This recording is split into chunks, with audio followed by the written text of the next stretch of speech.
Editorial ఈనాడు editorial 4th December 2023 చూద్దాము. ఇందులో ఒకటి ఇంపార్టెంట్, ఇవాళ ఇచ్చిన ఎడిటోరియల్లో అన్నీ చాలా ఇంపార్టెంట్ ఎడిటోరియల్స్ ఉన్నాయి.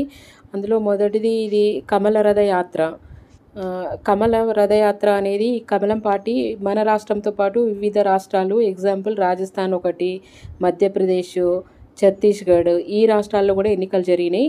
ఇందులో కమలం అనేది విజయం సాధించింది. కాంగ్రెస్ అనేది స్వల్ప కొన్ని ఓట్లతోనే గెలిచింది, సీట్లే గెలిచిందని ఈ ఎడిటోరియల్ ఇచ్చిండ్రు. తెలంగాణలో మాత్రం 64 సీట్లతో ప్రభుత్వాన్ని ఏర్పాటు చేసే దిశగా కాంగ్రెస్ ప్రయాణం ఉంది తెలంగాణ రాష్ట్రంలో. అయితే మనకి కాంపిటేటివ్ ఎగ్జామ్లో అడిగేది ఎన్ని సీట్లు గెలిచినాయి, ఎన్ని ఓట్లు అనేది కొంతవరకు ఇంపార్టెంట్. కానీ ఇందులో మేజర్గా ఏ రాష్ట్రం యొక్క శాసనసభ స్థానాలు ఎన్ని ఉన్నాయి అనేది చాలా ఇంపార్టెంట్. ఇప్పుడు ఎగ్జాంపుల్ మనం తీసుకున్నాం అనుకో, రాజస్థాన్ రాష్ట్రం యొక్క శాసనసభ స్థానాలు ఎన్ని? 199 అనేది సీట్స్ ఉన్నాయి ఇక్కడ రాజస్థాన్లో. మధ్యప్రదేశ్ తీసుకున్నాం అనుకో 230 మధ్యప్రదేశ్. ఛత్తీస్గఢ్ తీసుకున్నాం అనుకో 90 సీట్స్ అనేది శాసనసభ స్థానాలు, ఇవి అసెంబ్లీ సీట్స్ అనేది ఆయా రాష్ట్రాల్లో. ఇప్పుడు తెలంగాణ తీసుకున్నాం అనుకోండి, 119 అసెంబ్లీ స్థానాలు ఉన్నాయి. ఈ అసెంబ్లీ స్థానాల్లో మెజారిటీ అంటే 50+ వస్తే ఆ ప్రభుత్వాన్ని ఏర్పాటు చేసే అధికారం ఆ పార్టీకి కట్టబెడుతుంది. మన తెలంగాణ రాష్ట్రం చూస్తే 119 డివైడెడ్ బై 50% అంటే 2 అన్నట్టు కదా. అంటే 60 వస్తే ప్రభుత్వాన్ని ఏర్పాటు చేయవచ్చు. అయితే అందుకని మన కాంగ్రెస్ పార్టీ 64 స్థానాల్లో ఉన్న సీట్లను గెలిచింది కాబట్టి అధికారాన్ని ఏర్పాటు చేసే అధికారము కాంగ్రెస్ పార్టీకి ఇచ్చింది. అయితే ఇందులో ఏమేమి ఇచ్చారో ఒకసారి చూద్దాము ఈ ఎడిటోరియల్లో. ఎగ్జిట్ పోల్స్ అంచనాలు నిజమయ్యాయి, విజయ తిలకం దిద్దిన తెలంగాణ ప్రజానీకము సాక్షిగా కాంగ్రెస్ శ్రేణులు ఇప్పుడు రాష్ట్ర వ్యాప్తంగా సంబరాల్లో మునిగిపోయారు. మార్పు కావాలి, కాంగ్రెస్ రావాలి అన్న సగటు తెలంగాణ ఓటర్ ఆకాంక్ష 64 సీట్లతో తాజా ఎన్నికల ఫలితాల్లో హస్తం పార్టీకి విస్పష్ట ఆధిక్యము కట్టబెట్టింది. 2014 ఎన్నికల్లో 63 సీట్లతో తెరాస ఒడిసిపట్టగలిగింది. కొత్త రాష్ట్రంలో తొలి ప్రభుత్వాన్ని ఏర్పాటు చేసిన దరిమిల అది అమేయ బలసంపన్నమై 2018లో ఏకంగా 46.87 ఓట్లతో 88 సీట్లను కైవసం చేసుకుంది. ఈసారి బారాస ఎన్నికల బరిలోకి దిగి అధికారంలోకి స్వయంకృత పరదాలే ప్రథమ శత్రువులయ్యాయి. పరిపాలనలో పోటమరిచిన లోపాలు కొన్ని ఆ పార్టీపై ప్రజా వ్యతిరేకతను రగల్చాయి. బారాస పైన జనసామాన్యంలోని కూడబెట్టుకున్న అసంతృప్తిని తనకు అనుకూలంగా మార్చుకోలేకపోవడంలో కాంగ్రెస్ రేవంత్ రెడ్డి నాయకత్వము విశేషంగా తోడ్పడింది. బారాస సాధించిన 39 సీట్లలో సింహభాగము హైదరాబాదు, దాని చుట్టుపక్కల జిల్లాలోని దాఖలు పడ్డవే. ఎన్నికల్లో గెలుపోటములు సాధారణమే, కానీ గ్రామీణ తెలంగాణలో తన ప్రభావం మరీ కూడగట్టడానికి కారణమేమిటో బారాస ఆత్మ పరిశీలన చేసుకోవాలి. అంది వచ్చిన అవకాశాన్ని సద్వినియోగం చేసుకొని ప్రజల ఆశలను ఈడ్చేరేందుకు కాంగ్రెస్ శ్రమించాలి. 42 పేజీల మేనిఫెస్టోలో తను గుప్పించిన 400 పైగా హామీలను ఆ పార్టీ ఇంతవరకు నెరవేరుస్తుందో చూడాలి. ముఖ్యంగా 6 గ్యారెంటీల అమలు కోసమే ఏడాదికి రూ. 70,000 కోట్లకు పైగా అవసరమని ఆర్థికవేత్తలు విశ్లేషిస్తున్నారు. ఈ నేపథ్యంలో సంపదను సృష్టిస్తూ అభివృద్ధిని, సంక్షేమాన్ని జోడెద్దుల్లాగా పరుగులు తీయించడము కాంగ్రెస్కు కత్తి మీద సాము వంటి సాహసమే. పూర్తిస్థాయి ప్రజాస్వామిక పరిపాలన అందిస్తామని వాగ్దానానికి కట్టుబడటము ఈ పార్టీ నిబద్ధతకు అగ్ని పరీక్షే. జాతీయ రాజకీయ పక్షంగా త్రివిక్రమ అవతారము దాల్చిన భాజపా శక్తియుక్తులను 4 రాష్ట్రాల ఎన్నికల ఫలితాలు మరొకసారి అద్దం పట్టాయి. 4 రాష్ట్రాల్లో భాజపా గెలిచింది. మధ్యప్రదేశ్ అధికారాన్ని నిలుపుకోగా కమల దళము కాంగ్రెస్ కోటలైన కోటలైన రాజస్థాను, ఛత్తీస్గఢ్లపైన మళ్ళీ కాషాయ ధ్వజాన్ని ఎగరవేసింది. 5 ఏళ్ల క్రితము తెలంగాణలో కేవలము 7% ఓట్లతో ఒకే ఒక్క స్థానాన్ని భాజపా గెలుచుకోగలిగినది. రాష్ట్రంలో ప్రజా పునాది గణనీయంగా విస్తరించుకున్న ఆ పార్టీ ఈసారి 8 నియోజకవర్గాల్లో విజయ దుందుభి మోగించింది. పటిష్టమైన పార్టీ యంత్రాంగాలతో, ప్రధాని మోడీ మార్గదర్శకత్వంలో, ఉధృత ప్రచారంతో మధ్యప్రదేశ్లో ప్రభుత్వ వ్యతిరేకతను భాజపా సునాయాసంగా అధిగమించింది. 2018 ఎన్నికల్లో అత్యధిక స్థానాలు సాధించి మధ్యప్రదేశ్లో ప్రభుత్వాన్ని ఏర్పరిచిన కాంగ్రెసు జ్యోతిరాదిత్య సింధియా తిరుగుబాటుకు ఆశానిపాతమైంది. ఆపై శివరాజ్ సింగ్ చౌహాన్ సారథ్యంలో సర్కారును కొలువుదీర్చిన భాజపా ఈ తడవ ముఖ్యమంత్రిగా ఎవరి పేరును ముందుగా ప్రకటించలేదు. అయినప్పటికీ అధికార ఉట్టిని గట్టిగా కొట్టి కాంగ్రెస్ను చావుదెబ్బ తీసింది. గడిచిన 25 ఏళ్లుగా ఏ పార్టీని వరుసగా రెండవసారి ఎన్నుకొని రాజస్థాన్ ప్రజానీకము మరొకసారి అదే ఆనవాయితీని అనుసరించింది. అశోక్ గెహ్లాట్ నేతృత్వంలో కాంగ్రెస్ కురిపించిన హామీల వర్షము అక్కడి ప్రజలపైన ప్రభావం చూపలేదు. గిరిజనులు అన్యాయం చేశారన్న పెను విమర్శలతో చిక్కుకున్న భూపేశ్ బాఘెల్ సర్కార్ను ఛత్తీస్గఢ్లో పరాభవము తప్పలేదు.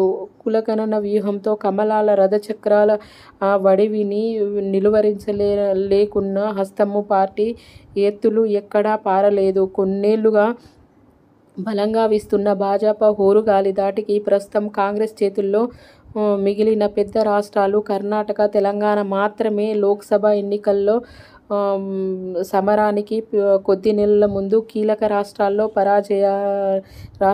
పరాజయాలు పునర్వైభవంనకు కోసము కలలు కంటున్న హస్తం పార్టీకి శరాఘాతాలే. రాబోయే సార్వత్రిక ఎన్నికల సమరంలో భాజపా విజయ అవకాశాలు అవి ముందంజ సంకేతాలివే. అయితే మన ఈ రాష్ట్రాల్లో మిగిలిన రాష్ట్రాల్లో బీజేపీ గెలిచింది. ఈ రాష్ట్రాల్లో మాత్రం కాంగ్రెస్ గెలిచిందనేది ఈ ఎడిటోరియల్ యొక్క ముఖ్యోద్దేశము. ఇందులో ఏంటంటే ఈ రాష్ట్రాల్లో ముఖ్యమంత్రులు ఎవరు, గవర్నర్ ఎవరు అనేది నెక్స్ట్ ఎడిటోరియల్ ఇచ్చినప్పుడు చూద్దాము. అవి కరెంట్ అఫైర్స్ రిలేటెడ్లో మనల్ని క్వశ్చన్స్ అడుగుతారు. ఇంకొకటి ఏంటంటే మన తెలంగాణకు సంబంధించింది గవర్నమెంట్ ఫామ్ అయినప్పుడు 2014లో జస్ట్ 63 సీట్లతోనే టీఆర్ఎస్ పార్టీ రాష్ట్రాన్ని ప్రభుత్వాన్ని ఏర్పాటు చేసింది. కానీ ఆ తర్వాత తన అధికారాన్ని బలోపేతం చేసుకొని 88 సీట్లతో 2018లో భారీ మెజారిటీని గెలుపొంది ప్రభుత్వాన్ని ఫామ్ చేసింది. ఈసారి 39 సీట్లతోనే ఆ విజయానికి దూరంగా ఉండిపోయిందనేది ఈ ఎడిటోరియల్లో ఇచ్చిండు. దాంతోపాటు నెక్స్ట్ ఇది చాలా ఇంపార్టెంట్. నెక్స్ట్ ఇవాళ ఇచ్చిన ఎడిటోరియల్ అన్నీ ఇంపార్టెంటే ఉన్నాయి. ఇందులో సేంద్రియ వ్యవసాయంతో లాభాలు ఎన్నో అనే ఎడిటోరియల్ ఇచ్చిండ్రు. ఇది రియల్గా చాలా ఇంపార్టెంట్. మన సేంద్రియ వ్యవసాయంను భారతదేశంలో సేంద్రియ ఎరువులకు కేర్ ఆఫ్ అడ్రస్ అని చెప్పేది అస్సాం రాష్ట్రంలో సేంద్రియ ఎరువులు మొట్టమొదటిగా ఏర్పాటు చేసింది రాష్ట్రము. సేంద్రియ ఎరువులకు ప్రఖ్యాతిగాంచిన రాష్ట్రం ఇది అస్సాం రాష్ట్రము. అయితే ఇందులో సేంద్రియ ఎరువు అంటే ఏంటి, సేంద్రియ ఎరువుల వినియోగం వల్ల కలుగు లాభాలు ఏంటి అనేది ఈ ఎడిటోరియల్లో ఈ ఆర్టికల్లో చూద్దాము. యాక్చువల్లీ సేంద్రియ ఎరువు అనంటే రసాయనిక వాడకాలు ఎక్కువగా వినియోగించకుండా దేశీయంగా వినియోగించే ఎరువులను, దేశీయంగా లభ్యమయ్యే ఎరువులను, ఎగ్జాంపుల్ ఆవు పేడను, మూత్రాన్ని వీటిని ఉపయోగించి వ్యవసాయ సాగులో ఉపయోగిస్తే దాన్ని సేంద్రియ ఎరువు అని అంటారు, సేంద్రియ వ్యవసాయం అని అంటారు. రసాయనాలను, క్రిమి సంహారకాలను అధికంగా వినియోగించుకోపోవడమే సేంద్రియ ఎరువు అన్నట్టు. ఇందులో ఈ శీర్షికలో ఏంటంటే కేరళ రాష్ట్రము, ఈ ఆర్టికల్లో కేరళ రాష్ట్రము ఇప్పుడు సేంద్రియ ఎరువులను 10% ప్రతి ఒక్క నియోజకవర్గంలో 10% వరకు సేంద్రియ ఎరువులను వైపు ప్రయాణించాలని చూస్తున్నాయి. దానికి కావాల్సిన కొన్ని చర్యలను ఆ ప్రభుత్వం తీసుకోవాలని అంటుంది. ఈ ఆర్టికల్లో అదే చెప్పిండ్రు, చూద్దాం ఒకసారి. సేంద్రియ సాగుకు ప్రోత్సహించడానికి కేరళ ప్రభుత్వము ఇటీవల ప్రత్యేకమైన కార్యక్రమాన్ని ప్రారంభించింది. రాబోయే 5 ఏళ్లలో 5,000 హెక్టార్లలో సేంద్రియ సాగును విస్తరించడం దీని లక్ష్యము. రాష్ట్ర వ్యవసాయ శాఖ ఆధ్వర్యంలో 10% పంట భూములను సేంద్రియ సాగునకు కేటాయించాలని కేరళ ప్రభుత్వం నిర్ణయించింది. కీలక ప్రాంతాల్లో పాటు ప్రతి అసెంబ్లీ నియోజకవర్గంలో సేంద్రియ వ్యవసాయ ఉత్పత్తులు ధృవీకరణ, బ్రాండింగు, మార్కెటింగు, విలువ జోడింపులు, సేంద్రియ సాగునకు సంబంధించిన పథకాలపై ఈ కార్యక్రమం దృష్టి సారిస్తుంది. ఇందుకు రైతు ఉత్పత్తి సంఘాలు సహకరిస్తాయి. అదే సేంద్రియ ఎరువులను ప్రతి ఒక్క నియోజకవర్గంలో 10% భూమిని కేటాయించాలని ఈ ప్రభుత్వం భావిస్తుంది. దానికి కావాల్సిన కొన్ని సేంద్రియ వ్యవసాయ ఉత్పత్తులకు కొన్ని నియోజకవర్గాల్లో వీటిని ఎస్టాబ్లిష్ చేయాలని చెప్తున్నారు. అందులో రైతు ఉత్పత్తి సంఘాలను సహకరించాలని ఇందులో భాగస్వామ్యం చేస్తున్నారు. కేరళ ప్రభుత్వం 2010లో సేంద్రియ వ్యవసాయం పైన ప్రత్యేక విధానాన్ని ప్రకటించింది. దాంతో సేంద్రియ సాగు విస్తీర్ణము 2017-22 మధ్య కాలంలో 7,355 హెక్టార్ల నుంచి 73,543 హెక్టార్లకు పెరిగింది. రసాయన ఎరువులు, పురుగు మందులు వాడకుండా స్థానిక వనరులను స్వదేశీ పద్ధతులతో చేపట్టే సాగునే సేంద్రియ ఎరువు అని అంటారు. సేంద్రియ వ్యవసాయం అంటే ఇక్కడ చెప్పింది చూడండి. పురుగుల మందులను వాడకుండా స్థానిక వనరులను ఉపయోగించి స్వదేశీ పద్ధతుల్లో చేపట్టే సాగునే సేంద్రియ లేదా సహజ వ్యవసాయము లేదా సేంద్రియ వ్యవసాయము అని అంటారు. అయితే భారత వ్యవసాయ పరిశోధక మండలి ICMR, ఇండియన్ అగ్రికల్చర్ కౌన్సిల్ అనేది రీసెర్చ్ మండలి అనేది దీనికి సంబంధించిన పలు పద్ధతులను సిఫారసు చేసింది. అభివృద్ధి చెందిన దేశాల పర్యావరణ అనుకూల వ్యవసాయం వైపు అడుగులు వేస్తుంది. సాగు వాతావరణ మార్పులకు అనుగుణంగా మలచడము, గ్రీన్ హౌస్ వాయువుల ఉద్గారాలను తగ్గించడము, వ్యవసాయ ఉత్పాదకత, అన్నదాతల ఆదాయాలను పెంచడము తదితర దీనికి యొక్క లక్ష్యము. ఇందులో ఒక భాగమే సేంద్రియ వ్యవసాయము.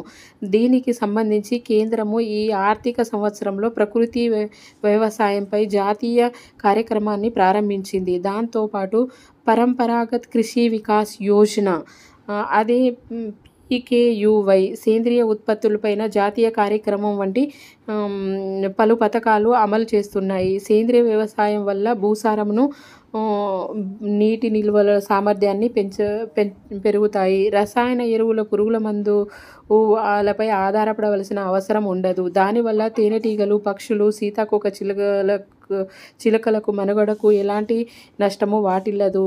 నదులు, చెరువులు, ఇతర వనరులకు కాలుష్యము తగ్గుతుంది.